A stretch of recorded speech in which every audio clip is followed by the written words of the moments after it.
Apa itu nasib? Kan? Nasib itu sesuatu yang kita terima atau bagian kita yang bisa kita pilih. Oh, bedakan itu ya. Ada qadar, ada takdir, ada qada, ada nasib, itu lain. Ya. Wala tansa nasibaka minad dunya. Kita bisa lihat di Al-Qasas misalnya kan, dari ayat 77 sampai 78 itu. Wabtaghi fima ataqallahu daral akhirah. Kalau Anda beraktivitas cari akhirat dulu. Wala tansa nasibaka minad dunya, dan jangan lupakan pilihan duniamu untuk engkau ambil yang mendukung ibadahmu. Jadi ngambil dunia itu jangan semua mesti diambil yang kira-kira bermanfaat untuk kita sebagai bekal untuk akhirat. Ya. Misal, polanya Anda ingin berpakaian, ya. Maka yang didahulukan kepentingan akhirat dulu. Bagaimana caranya supaya saya sholat dengan pakaian terbaik, ya. Bagaimana supaya saya ibadah itu pakaian disukai oleh Allah, disenangi oleh Rasulnya. Dunia akan mengikuti. Ini rumus ya, karena saya sering dapat pertanyaan, orang banyak mengeluh, rezekinya macet, pekerjaan tidak terbuka dan sebagainya. Rumus Qur'annya, arahkan ke akhirat, dunia akan mengikuti. Saya perhatikan kenapa doa-doa itu jarang terkabulkan dengan cepat. Persoalan utamanya, karena seringkali meminta dunia. Itu yang jadi keliru. Ya. Kalau mau cepat, mintakan akhirat, karena kalau minta dunia, Anda nyarinya capek. Kalau minta akhirat, Allah yang langsung kasih. Itu dibuka pintu langit, pintu bumi dibuka. La fatahna alaihim barakati minas sama'i wal ard. Contoh, Anda butuh uang 1 miliar. Ya, untuk bangun rumah, ini dan sebagainya. Mintakan dulu kehendak ibadah. Dunia akan ikut. Duhai Allah, sudah 40 tahun hamba hidup engkau berikan kepercayaan. Hamba sudah syahadat, mencoba dengan baik. Sudah juga salat, ya Rabbal Alamin. Hamba coba untuk sempurnakan. Tapi sampai hari ini, hamba belum mampu menunaikan rukun Islam yang ketiga untuk berzakat. Duhai Allah, sekalipun ajal hamba itu yang akan dekat, mohon jangan wafatkan sebelum hamba bisa berzakat. Anugerahkan kemampuan untuk berzakat 25 juta saja, supaya semua orang bisa dapat zakat dari hamba dengan kebaikan, bisa terinspirasi. Zakat itu berapa persen? 2,5. Kalau zakat 25 juta, minta berapa itu? 1 miliar. Ya, turunlah 1 miliar itu kita zakat. Selebihnya untuk dunia, silakan 975 juta. Baik Pak ya, yang kalau mau hitung-hitung tuh begitu cara ininya, mintanya kepada Allah. Baik. Nah, nasib itu bukan bagian kita yang begitu saja kita terima, tidak. Kita yang memilih, kita mengambil. Jadi kalau Bapak katakan itu nasib, itu pilihan kita. Anda bisa memilih mau baik, mau buruk. Nasib kita tentukan di situ, ikhtiar Allah menetapkan. Ya. Kalau kita bisa memilih yang baik, kenapa ambil yang buruk?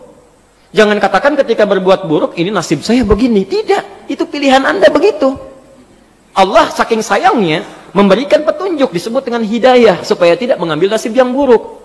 Maka diarahkan pada hidayah. Ya, perhatikan, saat azan berkumandang 4.16, pilihan Anda 2, teruskan tidur atau ke masjid salat. Ya, itu nasib kita tuh bisa kita pilih. Maka Allah berikan subhanallah petunjuk, digerakkan hatinya, cepat. Azan sudah berkumandang, tertinggal nanti kalau kamu tidur sebentar, bagaimana kalau tidur dalam keadaan meninggal? Digerakkan, bangun kita. Ya. Setan juga sama, begitu selesai azan, tenang, baru azan, belum komat, tenang, baru azan, belum komat. Itu berpacu kita. Pilihan itu yang kita tentukan, saat kita ambil bagian kita, itulah nasib kita. Ya. Si kakek tadi, dia bisa memilih. Ya. Dalam konteks dia ingin diamkan, dia bisa samarkan, ya. Bisa dia pilih tahadduts bin ni'mah, menunjukkan satu nikmat untuk memotivasi cucunya, atau dia bisa pilih riya. Ya. Dia ada wa amma bi ni'mati rabbika tahadduts bin ni'mah, boleh.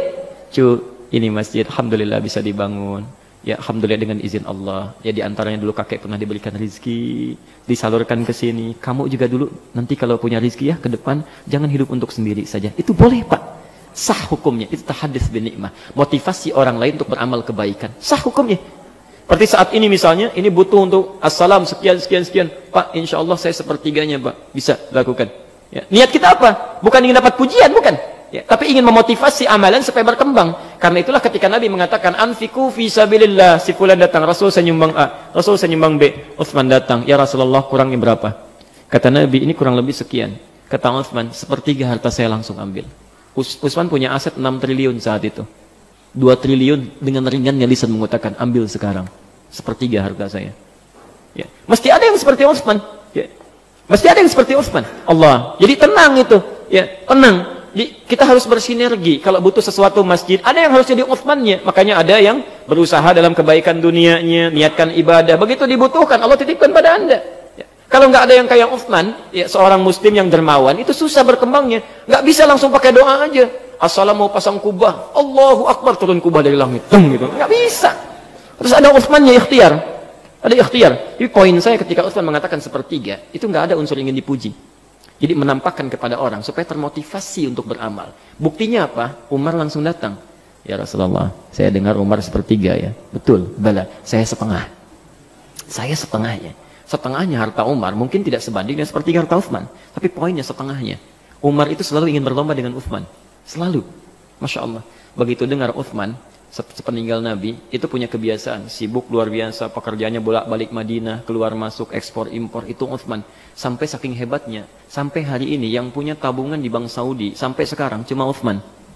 Utsman tuh punya amalan, sahabat Nabi dijamin masuk surga bersama Rasulullah tingkat paling tinggi, subhanallah. Hisabnya sangat ringan, sampai hari ini masih punya investasi di Bank Saudi. Dulu zaman Rasulullah ada sumur, ya, yang itu dieksploitasi oleh Yahudi, dimonopoli. Kalau mereka mau minum mesti bayar. Sama Utsman dibeli, dibebaskan orang di situ. Dan kebun di sekitarnya dibeli. Sekarang difungsikan jadi hotel, ya. Setiap ada royalti dari situ dimasukkan rekening, diberi nama atas nama Utsman bin Affan, disedekahkan. Ya, sampai kiamat kalau kurang 2 hari lah ya. Kalau kiamat kan orang Islam nggak akan hidup, tidak akan hidup. Ya. Sampai menjelang kiamat kalau masih ada, itu pahala mengalir bagi Utsman. Bayangkan. Seorang sahabat Nabi dijamin masuk surga, hisabnya sangat ringan, bersama Rasulullah surganya masih punya amalan sampai hari ini. Saya, Anda, kita bukan sahabat Nabi, surga nggak jelas sampai hari ini, kan? Hisab masih menegangkan, amalan masih berantakan, hari ini masih sulit untuk beramal. Sampai hari ini. Padahal saking sayangnya Allah ditampakkan amalan di hadapan kita. Utsman itu sesibuk-sibuknya, malam masih bisa tahajud sampai hatam Quran dalam tahajudnya. Cek di At-Tibyan halaman 37. Di situ ada 2 paragraf. Setiap paragraf itu 8 baris. Cek bagaimana keutamaan sahabat di situ. Kedengaran oleh Umar. Umar besoknya 4 kali khatam Quran. 2 kali siang, 2 kali malam. Umar bin Khattab. Antum berapa kali khatam Quran? Ya. Poinnya bukan itu. Tiba-tiba datang seseorang yang selalu mendampingi Nabi, yang hidupnya diserahkan pada Rasulullah untuk kepentingan Allah dan Rasulnya. Tiba-tiba datang berbisik mengatakan, ya Rasulullah, saya semua harta saya. Bertanya Nabi, "Madza tarakta li ahlik?" Kamu tinggalkan apa untuk keluargamu? Allah wa rasulahu. Saya tinggalkan Allah dan Rasulnya. Allah. Dipegang tangannya, digenggam, diumumkan pada para sahabat. Abu Bakar, akhi, faman adahu faqad adhani. Abu Bakar itu saudaraku. Siapa yang mencela dia, mengganggu dia, menyakiti dia, maka dia telah menyakiti saya. Seorang Abu Bakar. Jadi kita bisa memilih, bisa kita beramal kebaikan, membawa orang untuk mengikuti amalan, itu namanya tahadduts bin ni'mah, bisa dengan kata-kata, bisa dengan perbuatan, tapi yang kedua bisa juga riya, kalau ada ingin pujian. Letaknya tipis unsurnya pada pujian, kebanggaan. Ya, jadi kalau kita menampilkan untuk kebanggaan dan pujian, maka jatuh riya. Tapi kalau untuk motivasi orang dan tidak ada motif yang lainnya, maka itu masuk dalam kebaikan. Hadisnya sahih, Muslim nomor hadis 1893. Man dalla ala khairin falahu ajruhu misla ajri fa'ilihi min ghairi an yanqusa min adli syai'. Siapa yang menunjukkan, memfasilitasi, menampakkan pada kebaikan dikerjakan oleh orang lain, maka dia mendapat pahala yang sama dengan yang mengerjakan tanpa dikurangi sedikit pun. Bapak infak kelihatan oleh orang, nggak niat kita untuk riya, dilihat orang, orang itu pun infak, kita dapat